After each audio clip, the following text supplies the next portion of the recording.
నమస్తే అండి, మీ పేరు? నా పేరు లత అండి. లత గారు ఎక్కడి నుంచి మాట్లాడుతున్నారు? ఒంగోలు నుంచి మాట్లాడుతున్నాను. మాట్లాడండి డాక్టర్ నాగనాథ్ గారితో. చెమట పోసి మనిషి గాలి తగలకపోతే ఇబ్బంది పడిపోతా ఉంటాను. ఏదైనా పని చేయాలన్నా నాకు టెన్షన్గా ఉంటుంది. చేయలేకపోతాను, పని చేస్తాను చేయలేను అని ఒక భయం ఏర్పడిపోతుంది.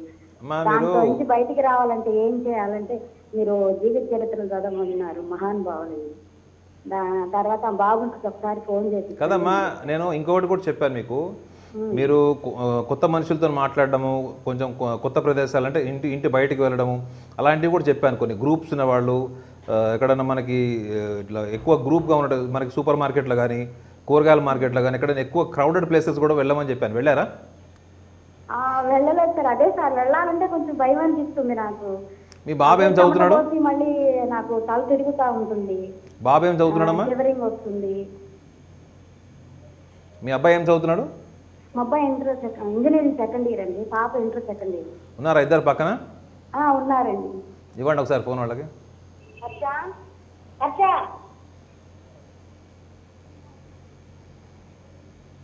హలో హలో హలో చెప్పండి. బాగున్నారా? బాగున్నారా? బాగున్నా. మీ పేరు? నా పేరు హర్షవర్ధన్. హర్షనా? మీరు ఏమవుదాం అనుకుంటున్నారు ఫ్యూచర్లో? Engineer, software. తర్వాత జాబ్, సాఫ్ట్వేర్ ఇంజనీర్ జాబ్. అదే అంటే సాఫ్ట్వేర్ ఇంజనీర్ అయ్యి ఫ్యామిలీ రెస్పాన్సిబిలిటీస్ అనేది తీసుకోవాలనుకుంటున్నారు, అవునా? అంతే. మీరు యాజ్ ఎ సన్ మీరు మీ మదర్లో ఉన్నటువంటి ఆ ప్రాబ్లమ్ని పోగొట్టడానికి మీరేం ప్రయత్నం చేస్తున్నారు అని అడుగుతున్నాను. నేను ఏం చేయలేను ఇప్పుడు. ఏ రోజన్నా మీ మదర్కి సైకాలజిస్ట్ దగ్గర తీసుకెళ్లాలని మీకు ఆలోచన వచ్చిందా? లేదండి, ఎప్పుడు రాలేదు. కారణం? రీజన్ అంటే డాక్టర్ దగ్గరికి తీసుకెళ్ళాము అంతే. డాక్టర్ కాదు, సైకాలజిస్ట్ దగ్గరికి ఎప్పుడైనా తీసుకెళ్లారా? ఎందుకు తీసుకెళ్ళలేదు? మా ఫాదర్ ఆర్ఎంపీ డాక్టర్ సార్, మా ఫాదర్ చూసుకుంటారు అంతా. అంటే సన్గా మీ రెస్పాన్సిబిలిటీ ఏం లేదా? అంటే నాకు తెలియదు సార్ యాక్చువల్గా అలా. అమ్మా, ఇప్పుడు నువ్వు చాలా కాన్ఫిడెంట్గా చెప్పావు ఏంటంటే నేను సాఫ్ట్వేర్ ఇంజనీర్ అవ్వాలి, ఫ్యామిలీ రెస్పాన్సిబిలిటీ తీసుకోవాలన్నావు, చాలా బాగుంది. ఎట్ ద సేమ్ టైం మీ మదర్ నాకు ఫోన్ చేసి చెప్పే పరిస్థితి వచ్చే వరకు మీరు కానీ మీ ఫాదర్ కానీ మీ సిస్టర్ కానీ ఎందుకు ఆమె అంత అబ్జర్వేషన్లో పెట్టలేదు? అంటే మా ఫాదర్ ఇంగ్లీష్ మెడిసిన్స్ వాడుతూ ఉన్నారు, బయట చూపిస్తున్నారు ఇంగ్లీష్. అది మెడిసిన్ వల్ల క్యూర్ అయ్యేదని మీకు అనిపించిందా? అనిపించలేదు కానీ. కదమ్మా, మీ మదర్కు ఉన్నది జనరలైజ్డ్ యాంగ్జైటీ. మీ మదర్ సఫర్ అవుతుంది జనరలైజ్డ్ యాంగ్జైటీ. దాన్ని జనరలైజ్డ్ యాంగ్జైటీ అంటారు. మీ నాన్న ఆర్ఎంపీ డాక్టర్ కాబట్టి మీ నాన్నగారికి చెప్పండి. ఎందుకంటే మీ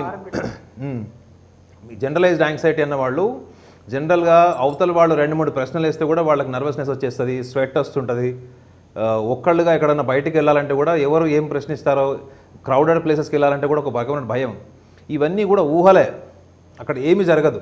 అవతల వాళ్ళు అడిగిన ప్రశ్నకు మనం సమాధానం పూర్తిగా చెప్పకపోయినా వచ్చిన నష్టం లేదు. కానీ మీ మదర్ ఒక సోషల్ ఫియర్ అన్నది డెవలప్ చేసుకున్నది మీరు ఇప్పుడు కాదు, చాలా చిన్నప్పటి నుంచి కూడా మీకు తెలిసి ఉండాలి ఆ విషయం. మీ మదర్ని లిఫ్ట్లో తీసుకెళ్ళండి, మీ మదర్ భయపడుతుంది. ఒక రూమ్లో డోర్ వేసేసి ఉంచండి, భయపడుతుంది. సో ఇవన్నీ కూడా సిమ్టమ్స్ ఆఫ్ ఫోబియా రిలేటెడ్. ఇవన్నీ కూడా మీ నాన్నగారు ఆర్ఎంపీ డాక్టర్, కానీ మీరు అబ్జర్వ్ చేయాల్సినవి కూడా కొన్ని ఉంటాయి కదా. మీ మదర్ మీతో షేర్ చేసుకునేవి, ఆమె ఎంతవరకు బయటపడుతూ బాగా మాట్లాడుతుంది, సోషల్ లైఫ్లో కాన్ఫిడెంట్గా ఉన్నది అన్నది as a son, as a human being that is your responsibility. So మీ మదర్ని తప్పకుండా మీరు మీ నాన్నగారికి చెప్పండి, she suffering with some social fear or phobia అని చెప్పండి. ఈ రెండింటికి డిస్టింక్ట్ డిఫరెన్స్ ఉంటుంది. But at the same time మీ మదర్ అడ్రస్ చేసినటువంటి ప్రాబ్లమ్ని బట్టి చూస్తే తప్పకుండా ఇది సోషల్ ఫియర్ రిలేటెడ్. అదొకటి. రెండోది జనరలైజ్డ్ యాంగ్జైటీ. మాట్లాడుతున్నప్పుడు చాలా షివర్ అయిపోవడము, వణుకు రావడము, సివియర్గా స్వెట్ రావడం. దీనికి మెడికేషన్ ఉంది. కాకపోతే మెడిసిన్ వాడుతూ కూడా ఆమెని కొంచెం మోటివేషనల్ కౌన్సిలింగ్ చేయాలి. అది ఎవరు చేయాలి? As a son, as a doctor మీరు మీ మమ్మని ఎక్కడన్నా క్రౌడెడ్ ప్లేసెస్కి తీసుకెళ్ళాలి. అక్కడ సందర్భంలో ఆమె నుంచోబెట్టాలి.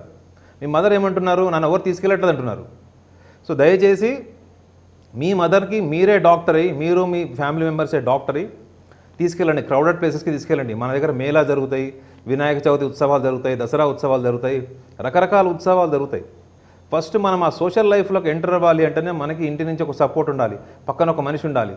చాలామంది కూడా ఇటువంటి సపోర్ట్తోని డిపెండెన్సీతో బతకడము, సడన్గా ఆ డిపెండెన్సీ మిస్ అయిపోవడము, ఆ డిపెండెన్సీకి దూరం అవ్వడం వల్ల చాలామంది నర్వస్ అయిపోయి డిప్రెషన్లోకి పోతున్నారు.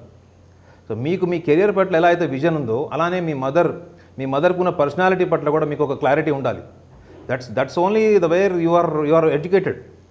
ఎడ్యుకేషన్ అనగా నేను చదువుకున్నాను, ఉద్యోగం చేస్తాను, ఫ్యూచర్లో రెస్పాన్సిబిలిటీస్ తీసుకుంటాను. ఇది ఏంటంటే మీరు కాలానుగుణంగా మీ కాన్ఫిడెన్స్తో మీరు చేసుకునేటువంటి పనులు.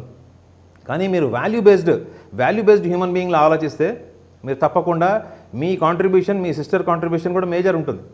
ఆమెను బయట క్రౌడెడ్ ప్లేసెస్కి తీసుకెళ్ళండి, మోటివేట్ చేయండి, అక్కడ సందర్భంలో కూర్చోబెట్టి మాట్లాడండి. ఆ సందర్భం ఏముంది, తను ఏం ఊహించుకుంటుంది, అలాంటి విషయాల్లో ఆమెను మోటివేట్ చేయడానికి ట్రై చేయాలి. రెండోది, ఆమెకి ఎటువంటి భయాలు ఏ సందర్భంలో వస్తున్నాయి అన్నది కూడా ఆమె నోట్స్ రాయాలి. ఆ నోట్స్ రాసిన తర్వాత ఆ నోట్స్ తను ఏదైతే రాసిందో దాన్ని మీరు చదివి ఆమె మనసులో అంతర్గతంగా ఏముంది అన్నది విషయాన్ని కూడా మీరు గ్రహించి దానికి అనుగుణంగా మనం మోటివేట్ చేస్తే ప్రతి కుటుంబంలో ఉన్నటువంటి మానసిక సమస్యలకి కుటుంబ సభ్యులే పరిష్కార మార్గానికి వాళ్ళు పునాది వేసినట్టు అవుతుంది. దయచేసి ఈ టిప్ ఫాలో అయ్యి నాకు డెవలప్మెంట్ చెప్పండి.